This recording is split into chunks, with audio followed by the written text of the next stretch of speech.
Hello and welcome. Tonight, efforts to end face-off between organised labour and federal government continues. Senate leadership meets with the NLC and TUC.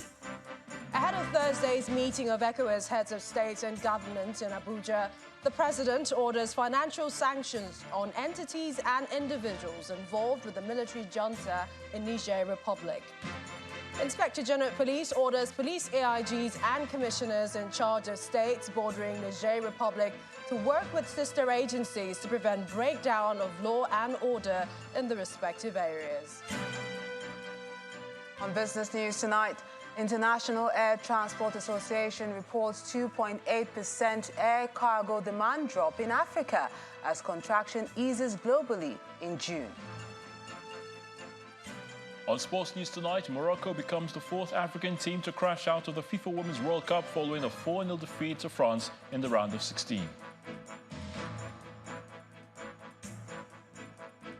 And from Abuja, the nation's capital, the National Agency for Food and Drug Administration and Control, set to begin in-country clinical trials of R21 malaria vaccine, says doses of the vaccine expected in the country by mid-August.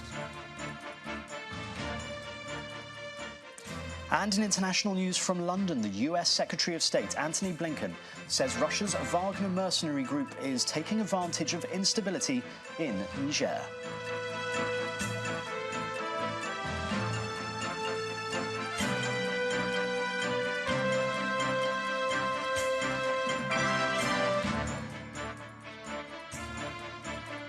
Efforts are continuing to find ways of restoring industrial harmony in the country in the face of the disputes between the federal government and organised labour, as well as the resident doctors.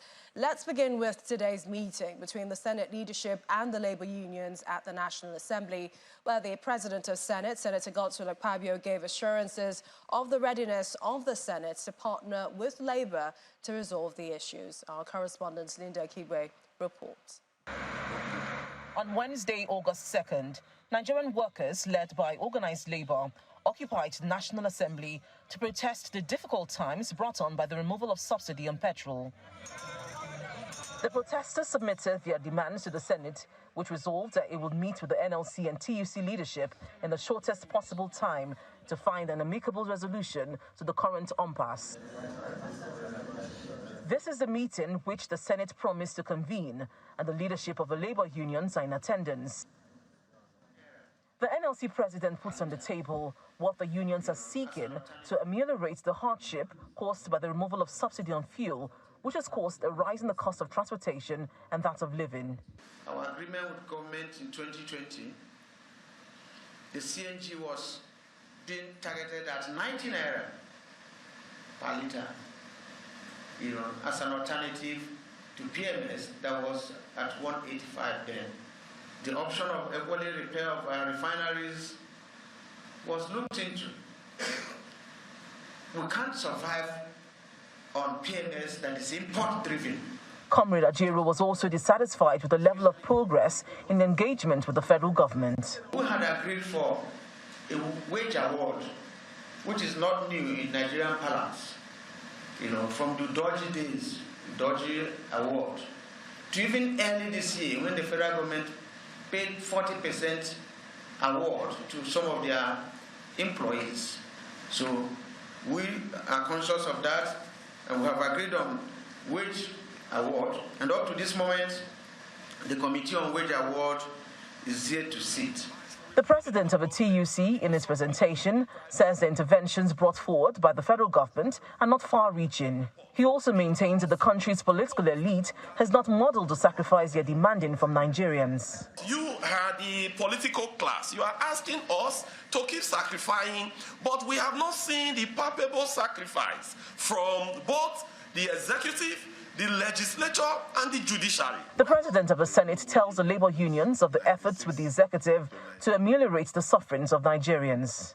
The Senate will be very glad to approach the executive arm of government in partnership with you to see how we can work together to reduce the sufferings of Nigerians. The meeting, which thereafter went into a closed-door session, is expected to be the beginning of several engagements between the federal legislature and organized labor to find solutions to the impasse. Linda Kibe, Channels Television News. Meanwhile, the federal government is appealing to members of the Nigerian Association of Resident Doctors NARD to call off the indefinite strike declared 2 weeks ago. The permanent secretary to the Ministry of Labour and Employment made the appeal at a news conference in Abuja. According to her, the federal government is committed to addressing the issues raised by the doctors. Well, away from Labour matters, the Senate has transmitted the list of the confirmed 45 ministerial nominees to the presidency. This according to the Senior Special Assistant on National Assembly Matters, Senator Abdullahi Gumel, in an interview with journalists at the National Assembly today. Explaining why the number of ministerial nominees was increased to 48 as against 42 in the previous administration, Senator Gumel says some of the ministries which were earlier merged will now stand alone. The Senate on Monday confirmed 45 out of 48 ministerial nominees sent to the upper chamber by President Bola Tinubu. The remaining 3 nominees not confirmed are former Kaduna State Governor Nasir El-Rufai, Mrs. Stella Okotete from Delta State, Abubakar Danladi from Taraba State. The 3 nominees were not confirmed because they are still undergoing security checks. That's according to the President of the Senate. Now to the presidency, where the president has vowed to address all the issues impeding investment and economic growth in the country and break the vicious cycle of borrowing to service debt. President Bola Tinubu stated this while inaugurating the Presidential Committee on Fiscal Policy and Tax Reforms. He highlighted the government's aim of transforming the tax system to support sustainable development while achieving an 18% tax-to-GDP ratio within the next 3 years. Our State House correspondent Larry Lasisi has more. There is a popular phrase in Nigeria right now: let be poor, breathe. This ceremony is in the bid to make that happen. It is the inauguration ceremony of the Presidential Committee on Fiscal Policy and Tax Reforms. Highlighting the need for revenue as government works to discharge its responsibilities to its citizens, the President emphasized the need for a sound fiscal policy environment and a fit-to-purpose tax system. Our target is to improve Nigeria's revenue profile while making the business environment more conducive and internationally competitive. Our aim is to transform the tax system to support sustainable development, while at the same time achieving a minimum of 18% tax to GDP ratio within the next 3 years. The committee is mandated to address the fiscal challenges facing the economy, focusing on 3 areas: fiscal governance, tax reforms, and growth facilitation. We cannot continue to tax poor party when we should be promoting prosperity. We should no longer tax investment or production, but focus on returns, incomes, and consumption. This government will tax the fruit, but not the seeds.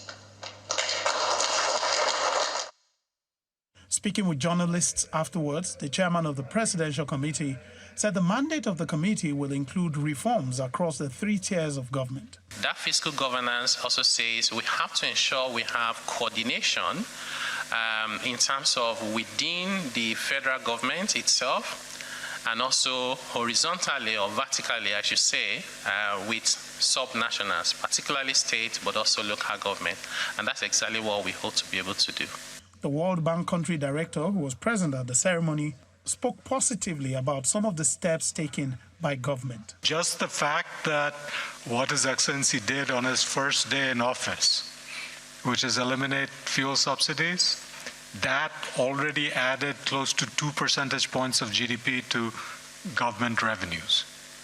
Just because otherwise Nigeria was losing about 10 trillion naira per year to PMS subsidy.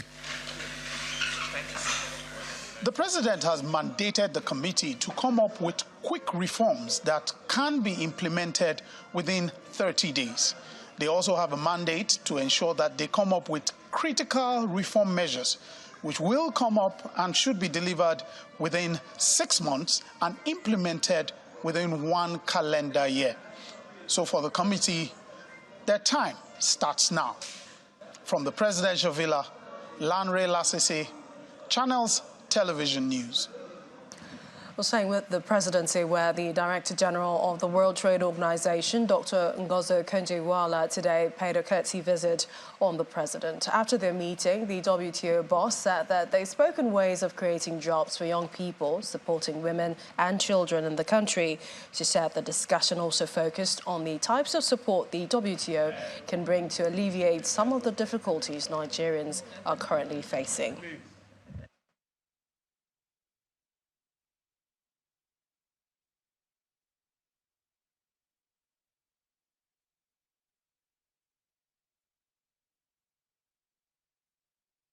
We were able to engage with Mr. President to talk about what are the kinds of programs that could be put in place to make sure that the suffering of Nigerians are being alleviated. And we had a really good conversation on trying to look at community and grassroots programs that can be put in place to create jobs for young people, on trying to support women and children, who are those who are bearing the brunt of some of the suffering in the country. We talked about how, for the longer term, we need to look at investment opportunities that Nigeria can seize, including in the pharmaceutical industry. We also talked about what type of support the WTO, the World Trade Organization, can bring. We're already working in Nigeria with women in particular who own small and medium enterprises to try to help them upgrade the quality of their products, whether it's in the agricultural area, in textiles, and in other areas, so that they can sell more internationally. We're trying to help them with digital trade. The wave of the future is digital trade. So how do we train, empower, and give Nigerian women and owners of small and medium enterprises support so they can trade more, create more jobs? That's what's needed now, helping Nigerians to alleviate the difficult conditions that they are in. Meanwhile, ahead of the upcoming extraordinary meeting of ECOWAS heads of state and government on Thursday, the president has ordered additional financial sanctions through the Central Bank of Nigeria on entities and individuals related to and involved with the military junta in Niger Republic.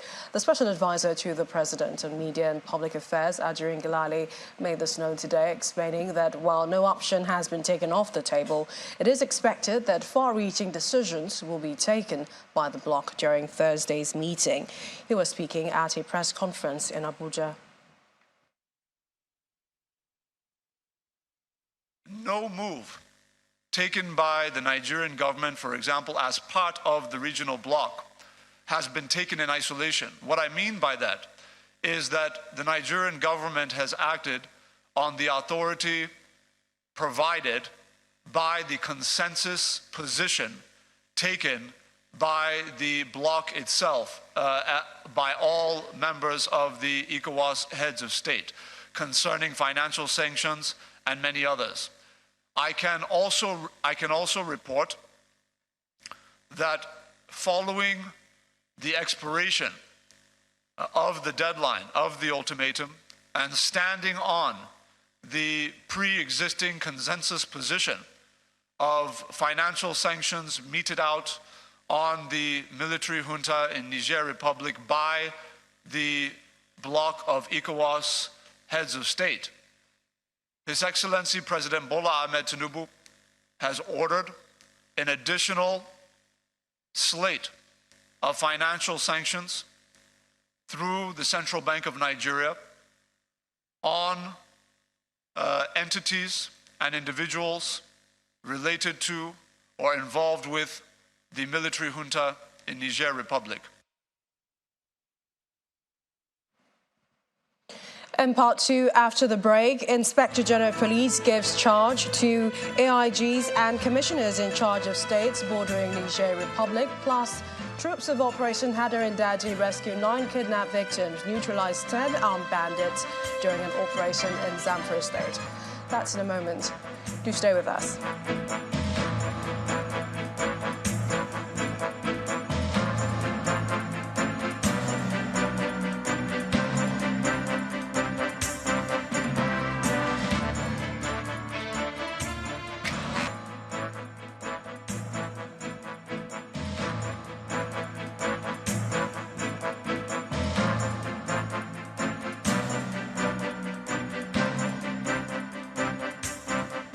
Welcome back. If you just joined us, you're watching the news at 10, coming to you live from Channels Television. Here's a reminder of our top stories.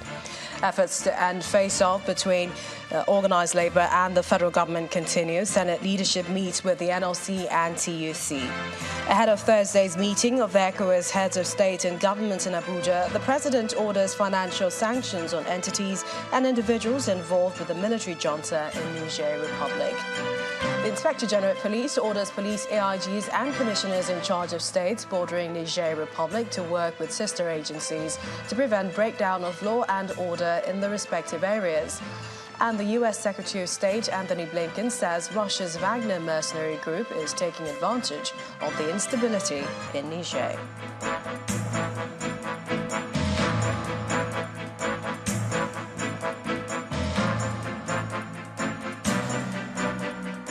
Security. The Acting Inspector General of Police, Mr. Olukayode Egbetukun, has directed all Assistant Inspectors General of Police and Commissioners of Police in charge of states bordering Niger Republic to liaise with sister agencies to ensure there is no breakdown of law and order. He gave the directive during a meeting with strategic managers of the police force in Abuja in view of the recent coup in the ECOWAS country. He noted that the police quick emergency report and response system set up to address the country's rise in crime is gradually paying off.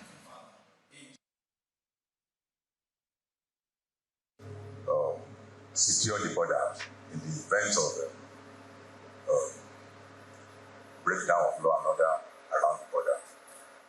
If you listen to my speech, I already directed that CP commands and AIGs who are in charge of those states, those border states with neighboring countries, are to work collaboratively with our sister agencies, especially the Customs Service at the border, to ensure that there is no internal security issues with respect to what is happening in our neighbors. We will continue to monitor the situations at those places and ensure that we deploy adequately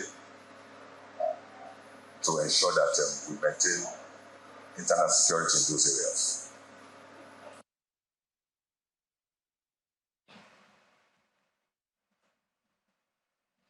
Meanwhile, 10 armed bandits are said to have been neutralized by troops of Operation Hadarindaji and rescued 9 kidnapped victims in a coordinated operation in Zamfara State in the early hours of today. It was gathered that the troops of Forward Operating Base Denmark acted on credible information on armed bandits movement with some kidnapped victims from Sokoto State through Gadazaima village in Zamfara. A top military source who preferred anonymity said that due to the superior firepower from the troops, the bandits were forced to abandon their kidnapped victims. According to him, during the firefight, 10 of the armed bandits were neutralized, with several others drowning in a swampy river, while 2 were captured. 6 AK-47 rifles, 1 packet machine gun, 5 magazines, over 2 million naira cash were recovered from them, among other items. The 9 kidnapped victims, said to be from Sokoto State, were rescued, while 1 was killed by the bandits. While still talking security, it appears the efforts to end the sit-at-home phenomenon in Enugu State is yielding results, and the governor, Peter Mbah, is commending the military for its role. According to the governor, the state will continue to collaborate with the army and other security agencies to ensure that the tempo towards peace and security is sustained. He was speaking when he met with the General Officer commanding 82 Division at the Government House in Enugu. the private sector investments will not happen if we do not have peace and security. So which is why when we took over, we immediately identified the challenges of insecurity as the big elephant in the room. We also recognized that the continual Mondays sit at home was not only creating this perception of insecurity in our region, but that it was doing so much damage to our psychology as a people, our social well-being, and our economy. So we moved against it. We made a pronouncement to put an end to the Mondays sit at home. Meanwhile, police in Lagos have arrested a 10-year-old girl for being in possession of hard drugs. The girl, who was intercepted in Agege area of the state, claimed she had been a drug courier for her aunt the last 2 months. She narrated how she carried the drugs daily from home to the shop to evade arrest by security operatives. This 10-year-old girl lived with her mother in Ilorin, the Kwara State capital. 2 months ago, she joined her aunt, Taiwo Abbas, in the Agege area of Lagos.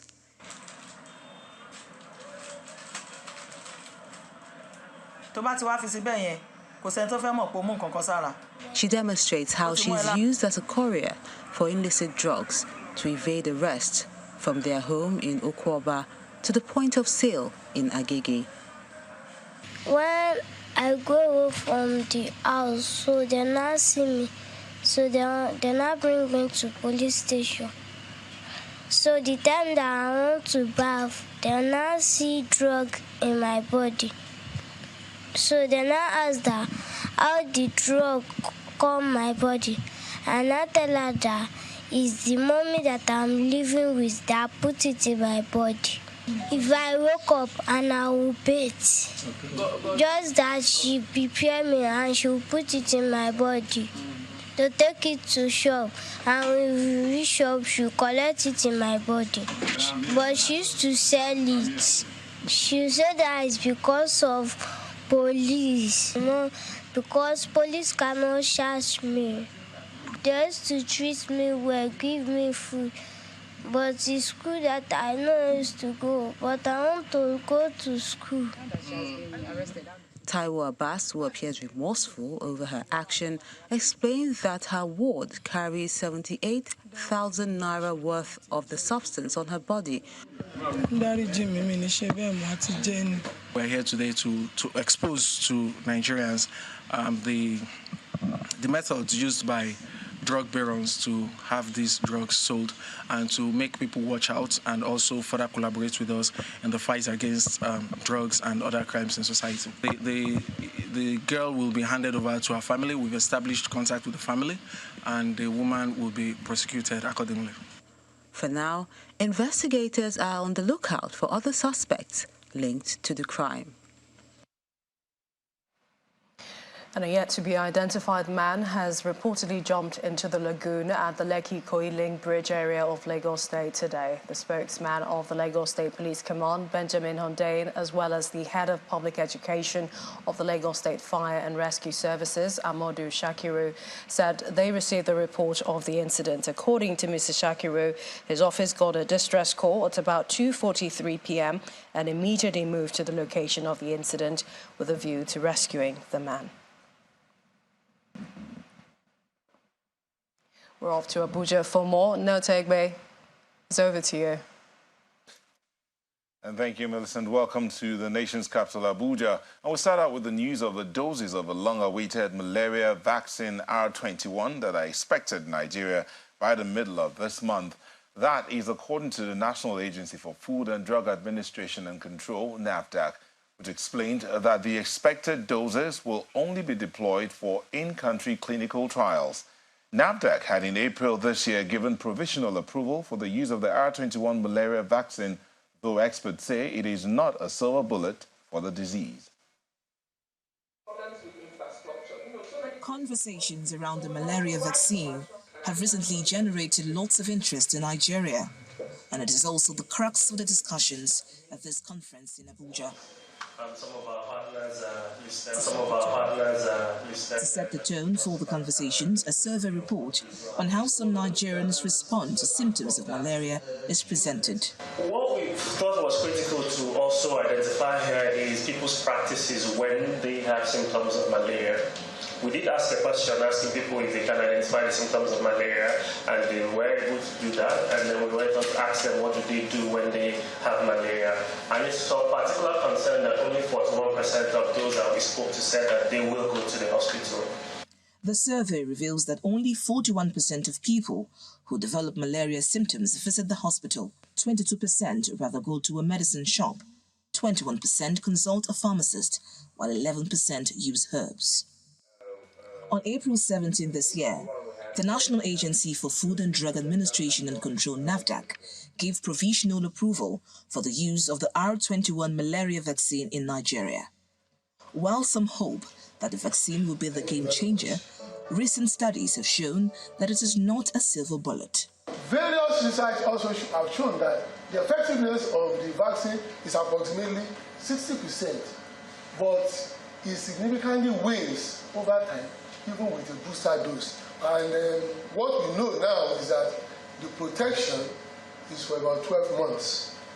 Currently, the R21 malaria vaccine is unavailable in Nigeria. When the earliest expected doses arrive, they will be deployed for further clinical trial. We are going to have our own follow-up trials, a phase 4 trial. The protocol should be ready anytime from now. I think the deadline was or is middle of August. So those doses really are going to be used for that trial, because we also need to validate the data. In terms of receipt of the doses, I don't think they've arrived yet because the protocol is yet to be approved. According to the World Malaria Report, Nigeria accounts for 31% of the 619,000 deaths recorded globally from the disease in 2022. However, recent studies on the R21 malaria vaccine have shown that it is over 60% effective and can give protection against the disease for up to 12 months. Hence, some medical experts are optimistic that when fully deployed for public use, the vaccine will help to reduce the number of fatalities recorded each year from the disease. Dr. Waire Diaso, the medical doctor who was killed in an elevator accident at the House Officers' Quarters of the General Hospital, Odan, has been buried in Lagos. She was laid to rest in one of the vaults in Lekki earlier today at a private event attended by family members, friends, and representatives of the Nigerian Medical Association and the Medical Guild Lagos State chapters. Dr. Diaso was undertaking a housemanship at the healthcare facility and was said to be inside an elevator on her way to the ground floor to pick up a delivery from a dispatch rider when the accident occurred.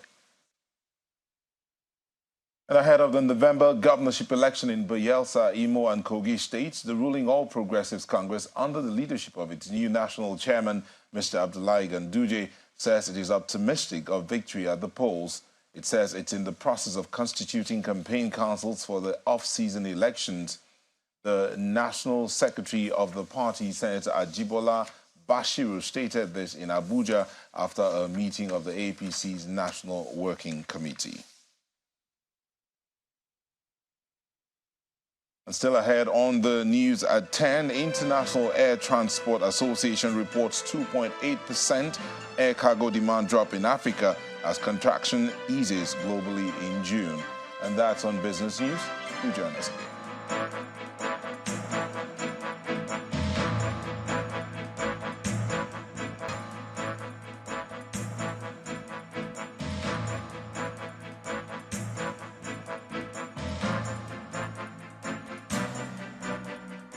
Welcome back. The governor of Kano State, Abba Kabir, believes that the judiciary is imposing hindrances in the state government's quest to regain allegedly stolen assets. The governor made his remarks during the swearing-in ceremony of the first female judge of the state. Our correspondent, Sadiq Ilyasu, has more details. Traditional leaders, security chiefs, and well-wishers congregate to witness the historic swearing-in of the first female Kano State Chief Judge. Justice DJ Aboki takes the oath of office. Do solemnly swear that I will be faithful and bear true allegiance to the Federal Republic of Nigeria. And she signs the necessary documents before delivering her first speech as the Chief Judge of Kano State, pledging to ensure efficient service delivery in the state. My goal, and I hope that will be the goal of every one of us, is to ensure that we will enhance the justice delivery to make it more efficient, effective, and accessible to all. After extending his congratulations to the new Chief Judge, Governor Abba Kabir of Kano State laments the court orders that are hindering the government's attempt to recover allegedly illegally acquired properties. Primary school classrooms will be demolished and to create land for building illegal corner shops. And when the government recovers this land in overriding public interest to build or to rebuild the schools, classrooms for our children to have access to good education, some judicial officers will be granting all sorts of orders to prostrate the effort of the government. Among the well-wishers is former Minister of Justice, Mr. Abubakar Malami, who described her as a no-nonsense woman, known for her discipline, commitment, and passion for justice. Justice DJ Aboki, one thing that is certain is an embodiment of judicial competence, embodiment of integrity in the discharge of judicial responsibility. Born on July 10, 1964, in Kano, Justice Aboki is a former chairperson of the Kano State chapter of the International Federation of Women Lawyers. She is also the spouse of retired Supreme Court Justice Abdu Aboki. Sadiq Ilyasu, Channels Television News. Staying with legal issues, the State Governorship Election Tribunal in Lagos has fixed Saturday, August the 12th for the adoption of the final written addresses in the petitions filed by the governorship candidates of the Labour Party, Badebo Rhodes Vival, and that of the People's Democratic Party, Olajide Adediran, popularly known as Jandor. The tribunal secretariat confirmed the information to Channels Television's judiciary correspondent, Shola Shoyele. Ahead of the hearing, parties in both petitions have already filed their final written addresses before the three-man panel led by Justice Arun Asham. Rhodes Vival, who came around in the second poll, says his petition as a litmus test of the superiority of the provisions of the Constitution and insisted that to dismiss it will be an endorsement of unconstitutionality. He is asking the tribunal to disqualify Sanwo-Olu and Hamzat and return him as a person with the highest number of lawful votes cast at the Lagos governorship election held on the 18th of March 2023. His PDP counterpart Jandor is also seeking the disqualification of Sanwo-Olu and Rhodes Vival in the election for non-compliance with the Electoral Act 2022 and INEX guidelines. Jandor and his party also asked that all votes cast for the two candidates in the election should be declared wasted. And that's it from the nation's capital. It's back to you, Millicent. Thanks, Nota. We continue with health. Dealing with Parkinson's disease could be very challenging, but with the right support, sufferers could still live a fulfilled life. At a recent awareness creation walk organized by the Adewumi Desalu Parkinson's Foundation in Lagos, the call to fight against stigmatizing patients was part of the highlight. Our correspondent Chris Elems reports. They all don't suffer from Parkinson's disease, but they've come to support the call for awareness creation and kick against stigmatization of victims. It's a 2-kilometer walk, but first some light stretches. Keep going! Now switch! Nice one! I like that switch! This is an initiative of the Adewumi Desalu Parkinson Foundation, and participants from all walks of life have come to grace the walk, including Mrs. Lulu Briggs, who is also at the forefront of championing selfless service to patients.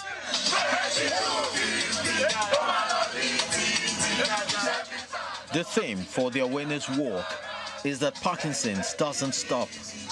so I won't stop moving. Despite the rain, the train moves on to the Teslim Balogun Stadium.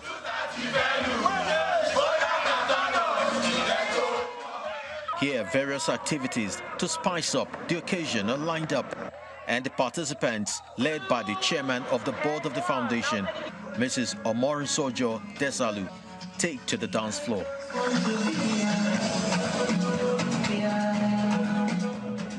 Parkinson's disease is a degenerative condition of the brain associated with motor symptoms, often leading to slow movement, tremors, rigidity, walking imbalances, and more.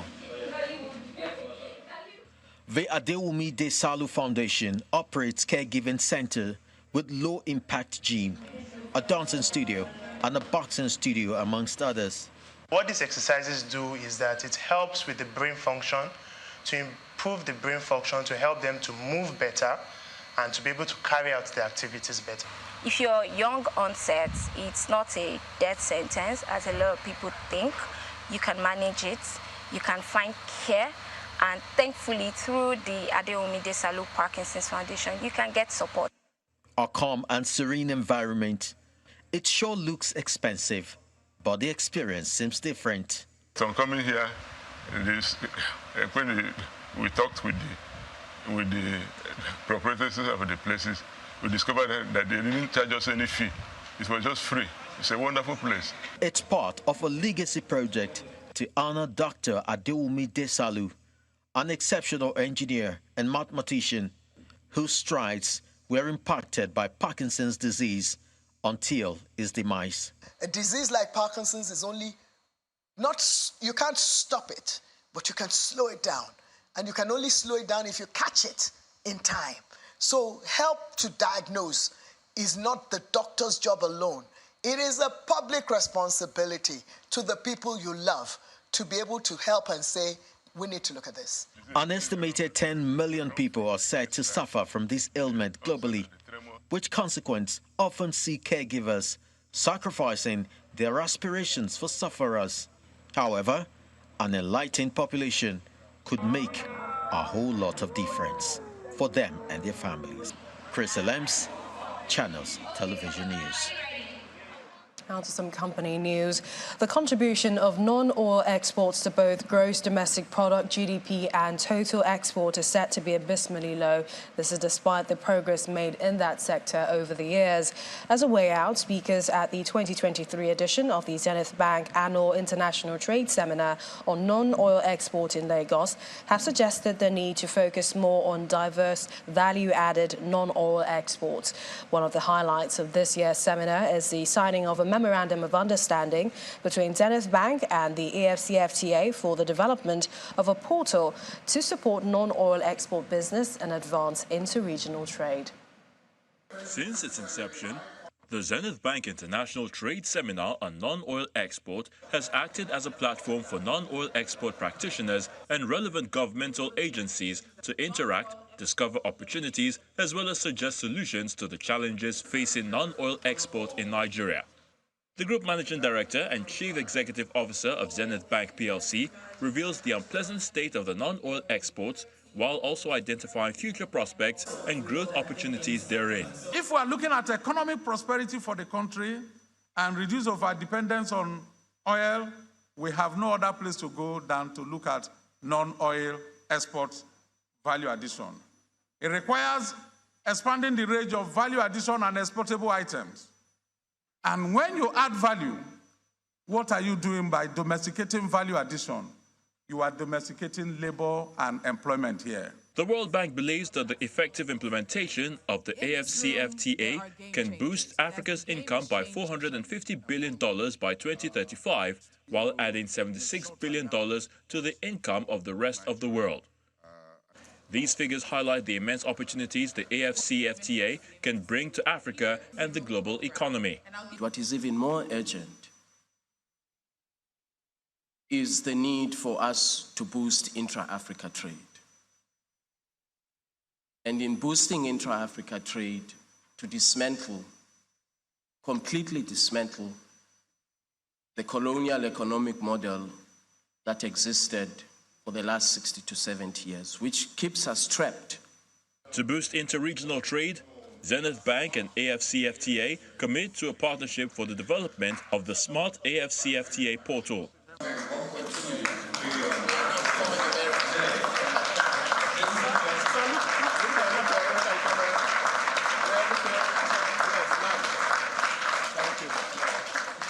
The summit assembles seasoned professionals and practitioners in the trade and export ecosystem to offer their thoughts on growth opportunities in non-oil export industry. I must confess that the services sector export in Nigeria is quite very low. It's a low-hanging fruit that once it is well structured, Nigeria will be better for it. Recommendations from the summit are expected to evoke programs and policies that will encourage participation in the non-oil export sector towards a sustainable future of Nigeria's economy. Business News is next. Here's Melinda Akinlami. Banking so easy, so simple. Dial *894# now to experience it. You first, First Bank.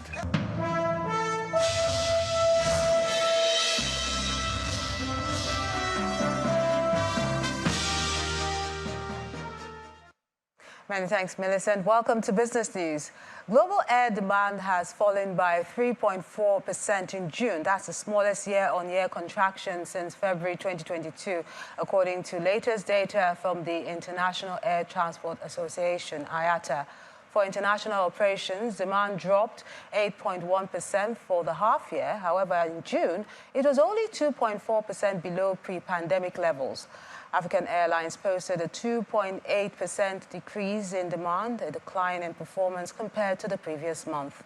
For the first half of the year, cargo demand slowed by 4.4% in Africa, while capacity climbed 1.6%. Africa accounts for 2.0% of the global air cargo market. In the meantime, Azman Air, one of the operating airlines in Nigeria, has announced a temporary shutdown due to a shortage of aircraft. The management says it regrets the disruption caused to travel plans and assures passengers that efforts are on to resolve the issue. It adds that travelers who have been affected by this development are advised to stay updated through official announcements and consider alternative travel arrangements during this period. Economic think tank, the Center for Promotion of Private Enterprise, CPPE, has commended ECOWAS' decision to pressurize the military junta in Niger to restore democracy. In a statement released today, the CPPE's Chief Executive Officer, Dr. Muda Yusuf, explained that any military action among member states could negate the fundamental objective of the West African Regional Bloc in the promotion of economic integration. The CPPE recommends that any contemplation of military force should take into account the wider social, economic, welfare and security implications for the countries in the sub-region and their citizens.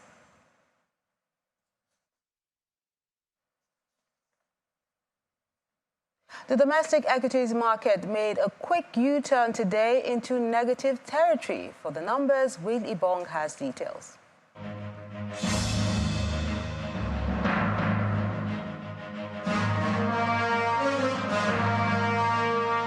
Welcome to the stock market report. Just like anticipated, the bear managed to get a fair grip of the market today. The market went south ever so slightly by 0.04%. We did see that negative sentiment creeping in from yesterday in terms of the market breadth, but not a great fall as the index has not lost the 65,000 level. The negative performance can be attributed to profit taking in Geregu, Cadbury, and Dangote Sugar. Moving on, we see a mixed performance for the sectors. However, banking sector is still in the green, steady in the green at 0.61%, while consumer goods and the oil and gas indexes were closed in the red today. Consumer goods still maintaining that 0.05% downtrend that we saw yesterday. But it's not all lost for investors in the consumer goods counter, as Guinness rose today by 10%, closed at 16.50 kobo. Followed closely, we see GSK up 9.74%. So investors are taking position in this stock after it announced its exit from Nigeria. We're still waiting to see how that will play out with regards to its delisting. Well, let's take a look at the underperforming stocks today. We see Secure Electronic Technology leading that chart with a 10% loss to close at 27 kobo. Still positive market breadth today. We may very well be seeing the return of the bull. And that's the stock market report. I'm Will Ibong.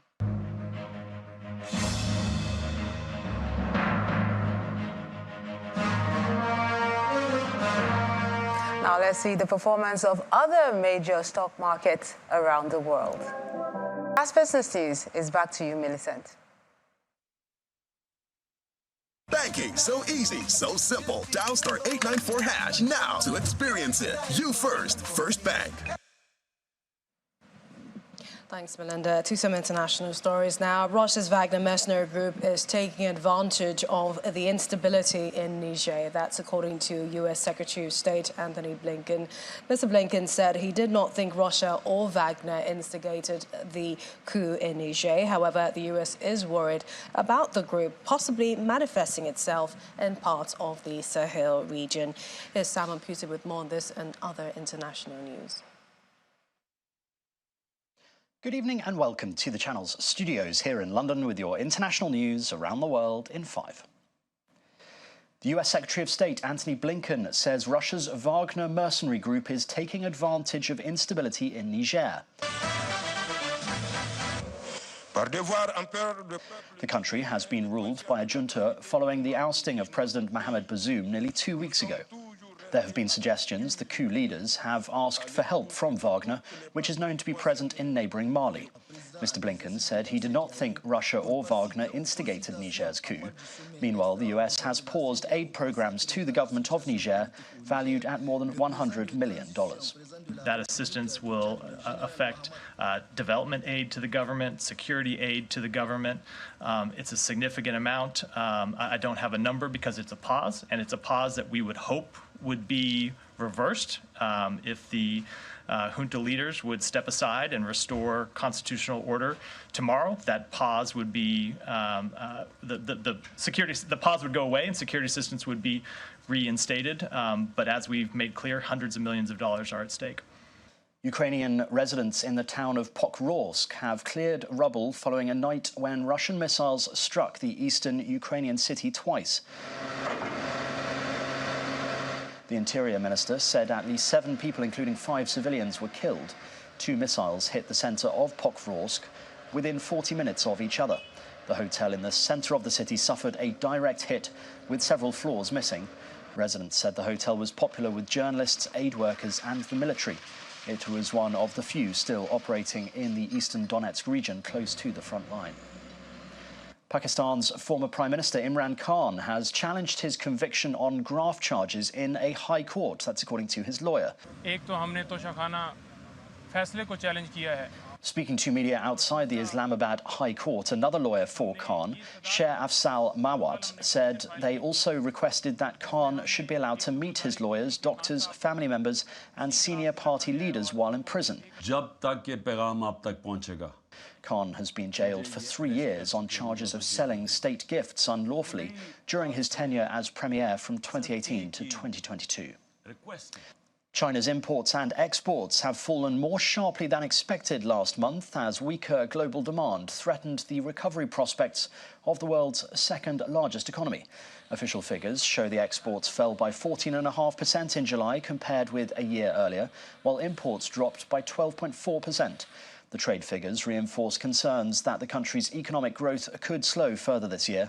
It will increase pressure on Beijing to help boost the post-pandemic recovery. Severe storms have struck southern Indiana, with the U.S. National Weather Service detecting at least 1 tornado.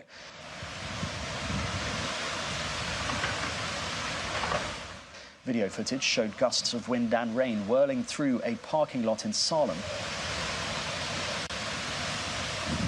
Wind speeds of up to 90 miles per hour caused damage to homes on the west side of Hayesville and power outages in some areas. More widespread rain and strong thunderstorms are expected on Wednesday evening and into Thursday. And thousands of people have lined the streets of Bray in County Wicklow in Ireland to pay their respects to the Irish singer and activist Sinead O'Connor.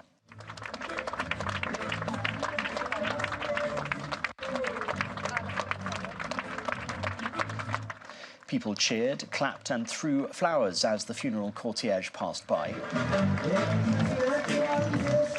The 56-year-old was best known for her 1990 single Nothing Compares to You, which catapulted her to worldwide fame. O'Connor died at her home in London earlier in July. It was important for me to be here because I feel it's important that we stand for her and for her message. And after seeing and living her whole journey, she inspired me to be more myself, and for all of those out here, I think Sinead's in a lot of us, and I think it's important for all those people that are out there standing in their truth, being authentic, and doing their best every day, realize that they're actually very strong and they're very beautiful human beings, even though they get berated every day. And that's your international news around the world in 5. Now back to the Channel studios in Lagos. Many thanks, Simon. Welcome to Sports News. FIFPro has confirmed it will work with the Super Falcons to resolve disagreement with the Niger Football Federation as regards players' bonuses, camp allowances and expenses, which date back to 2021. During the Women's World Cup, the players had expressed their desire to remain focused on their performance without making public statements. However, the players believe that it is now time for the NFF to honour their commitments and pay the outstanding amounts. FIFPro, in the statements it released today, says it will continue to work with the players to ensure their contractual rights are honoured and the outstanding payments are settled. It's the end of the road for the last African team of the FIFA Women's World Cup, the Atlas Lionesses of Morocco, who crashed out earlier today to France 4-0 at the Hindmarsh Stadium. Goals from Kadidiatou Diani, Kenza Dali and Leigh Sommer put France 3-0 ahead at halftime in Adelaide, with Leigh Sommer adding her second after 17 minutes. Zambia were eliminated in the group phase, while the Bayana of South Africa and 9-time African champions Niger exited in the round of 16. Meanwhile, France's run at the Women's World Cup is about to get a lot tougher with a quarter-final clash against Australia on Saturday. But Les Bleus coach Hervé Renard understands the pressure that comes with being a host nation in a knockout game. The game is coming less than a month. France lost to the Matildas in the build-up to the World Cup.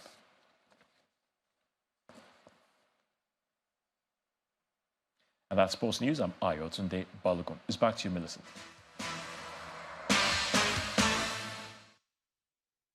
Thanks, Ayotunde. And just before we go, the President of Senate has met with the leaders of the National Association of Resident Doctors over the ongoing industrial action. A statement from his office states that the doctors are set to suspend the strike following the meeting with the Senate leadership. The statement further adds that the President of Senate assured the doctors that as soon as a Minister of Health is appointed, the lawmakers will work towards addressing the grievances of the striking doctors. And the main news again, the leadership of the Senate, organised labour as well as resident doctors met today at the National Assembly complex in an effort to end the face-off between them and the federal government.